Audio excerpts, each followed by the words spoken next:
আল্লাহু আকবার, আল্লাহু আকবার, লা ইলাহা ইল্লাল্লাহ। কমে যাবে। যারা কোনো চাপা পড়ে মারা যায় তারা শহীদ, যারা না বা হঠাৎ দুর্ঘটনা মৃত্যুকে শাহাদতের মর্যাদা দিয়েছেন। পরিস্থিতিতে যদি একটু বলতেন। সাথে থাকার ঘটনাটা মূলত ঢাকায় যাওয়ার কথা ছিল না আমার। আচ্ছা, আমাদের আর এক সাথী ভাইয়ের যাওয়ার কথা ছিল। তো সকালবেলা ফোনে বলতেছেন যে আচ্ছা সাহেব, আপনি সুস্থ হয়ে আবার অফিস করবেন ইনশাআল্লাহ। এই কথাটাই আমার খুব ইয়া লাগলো, কি ব্যাপার, আমি কি অসুস্থ? তো বললাম যে কি অবস্থা? তো তখন বললো যে স্পট ডেট স্যার এবং ড্রাইভার, আর তোরা দুজন যারা পিছনে ছিলি তারা বেঁচে আছিস।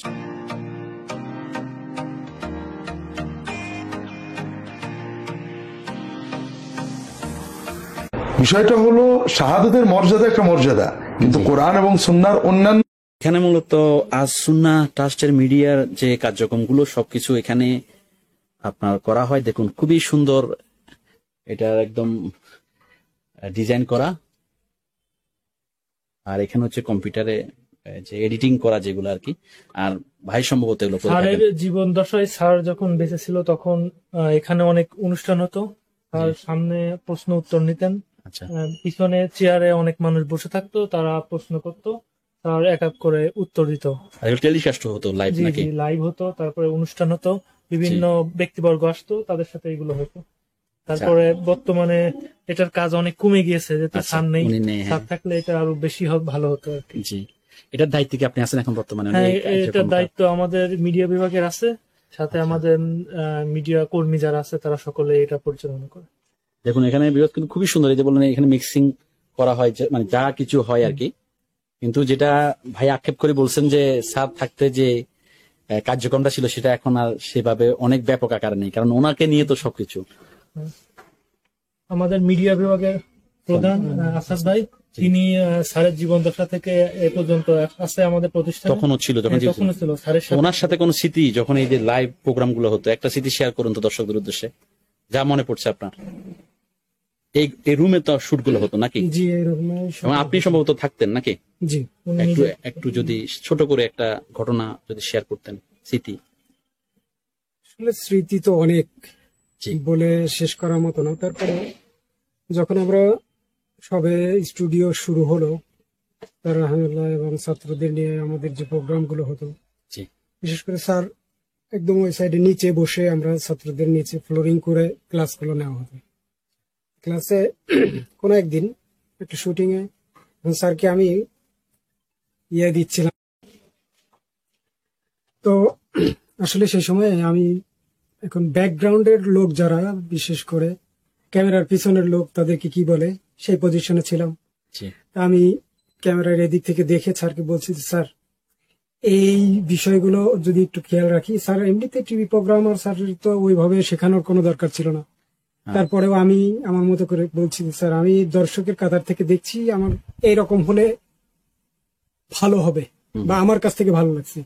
স্যার একজন, উনি এত বড় একজন টিভি প্রোগ্রামার হওয়া সত্ত্বেও আমি যে রকম করে চাইলাম, ঠিক একদম ছোট বাচ্চাদের মতো উনি একদম মানে ওই রকম হয়ে গেল। এবং আমার মানে যা খুশি লাগলো এবং ভালো লাগলো যে আল্লাহ তাআলা স্যারকে উঁচু মাকাম দান করেছেন। আলহামদুলিল্লাহ, আল্লাহ তাআলা স্যারকে জান্নাতের উঁচু মাকাম দান করুন। যে উনি টিভি প্রোগ্রাম করেন, প্রডিউসাররা যেভাবে ওনাকে করেছেন, আর সবকিছুই জানা। তারপরে আমি একজন নতুন লোক হিসেবে এখন স্টুডিওতে ঠিক আমি যেরকম করে চাইলাম, স্যার ঠিক আমার মতানুসারে বা আমার মতের মতো হয়ে উনি প্রোগ্রামটা মূল্যায়ন করেছেন। সবচেয়ে বড় কথা হচ্ছে যেটা নতুন হিসেবে আপনাকে অবজ্ঞা বা ছোট করে দেখেন, ছোট করে কখনোই দেখেননি। সেটাই, যেটা তো বড় মানুষের সবচেয়ে বড় একটা এটা। আর একটা তথ্য ছিল যে উনি যেদিন অ্যাক্সিডেন্ট হন, উনি তো অ্যাক্সিডেন্টে মারা যান, ওই দিন আপনি ওনার সাথে ছিলেন। পরিস্থিতিতে যদি একটু বলতেন। সাথে থাকার ঘটনাটা মূলত ঢাকায় যাওয়ার কথা ছিল না আমার। আচ্ছা, আমাদের আর এক সাথী ভাইয়ের যাওয়ার কথা ছিল। তো সকালবেলা বা ফজর নামাজ পড়ে আমি বাসায় চলে গেছি। ইতিমধ্যে স্যারের ফোন দিয়ে সালাম দিয়ে স্যার বলছে, আসাদ তুমি আসো, আমি তো ঢাকায় যাব, তো আমাদের টিভি প্রোগ্রামে আমরা কি কি প্রোগ্রাম রেকর্ড করব এই বিষয়ে একটু আলাপ করি। স্যার আমি আসছি।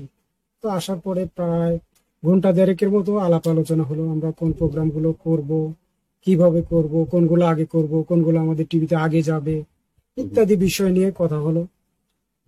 কথা বলার শেষ পর্যায়ে, কথা যখন শেষ তখন বললো যে ঠিক আছে, তাহলে আমি তো ঢাকায় যাব, তোমরা এদিকে থাকো।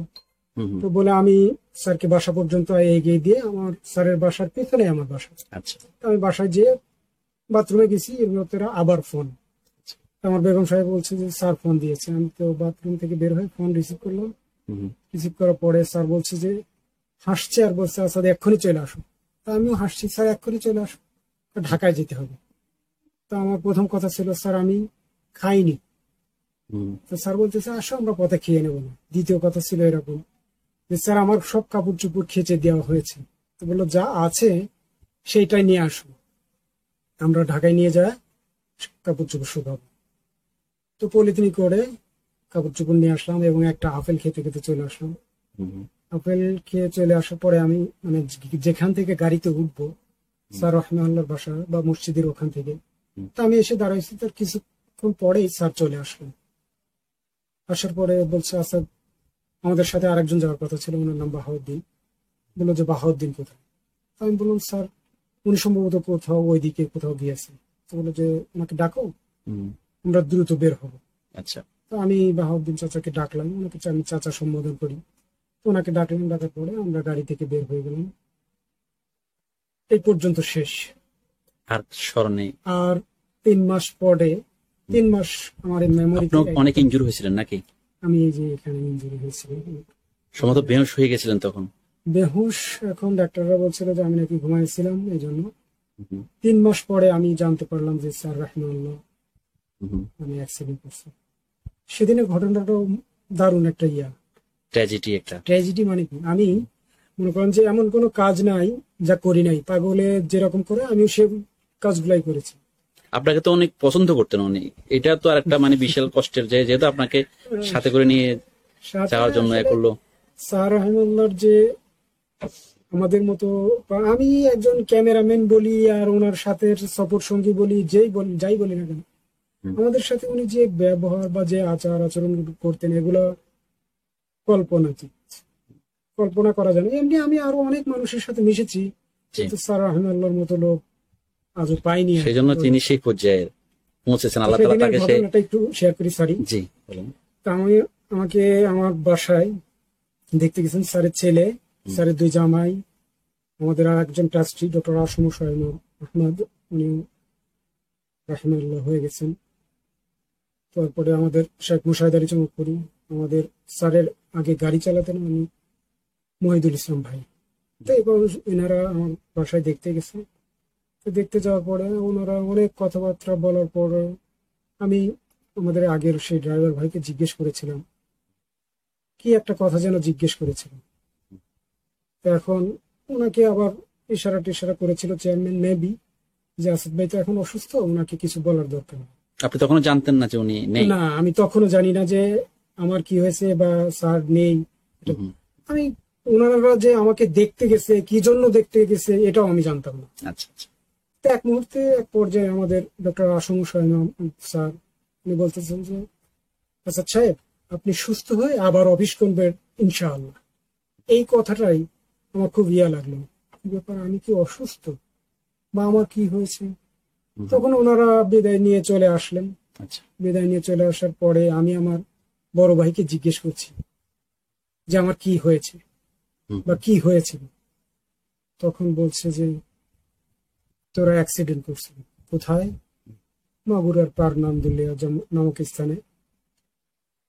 তো বললাম যে কি অবস্থা? তো তখন বললো যে স্পট ডেড স্যার এবং ড্রাইভার, আর তোরা দুজন যারা পিছনে ছিলি তারা বেঁচে আছিস। তো এই 3 মাস পরে আমি জানতে পারলাম যে স্যার রাহমানুল্লাহ আমাদের মাঝে নেই। আপনাকে অনেক ধন্যবাদ যে এই যে স্মৃতিগুলো শেয়ার করলেন, দর্শকরা অনেক কিছু জানলো। আসলে আপনি না বললে তো জানতাম না আমরা। আর ওনার জন্য আমরাও দোয়া করি, আপনিও দোয়া করবেন, যেহেতু উনি আর এই পৃথিবীতে নেই। আল্লাহ পাক ওনাকে জান্নাতের উচ্চ মাকাম দান করুন। আপনাকে ধন্যবাদ, ভালো থাকবেন, আসসালামু আলাইকুম। পাপের বোঝা দাও না মিরে, তোমার নূরে দাও ভরিয়ে, জীবনের প্রভাত, জীবনের প্রভাত। আল্লাহ তোমার দরবারেতে তুলেছি দুই হাত, দোজাহানের দুঃখ থেকে দাও আমায় নাজাত, দাও আমায় নাজাত, দাও আমায় নাজাত, দাও। তারপর মানে ভালো লাগলে লাইক কমেন্ট করে আপনার মতামত দিন। সাথে থাকার জন্য সাবস্ক্রাইব করুন এবং বেল বাটনটিতে ক্লিক করুন।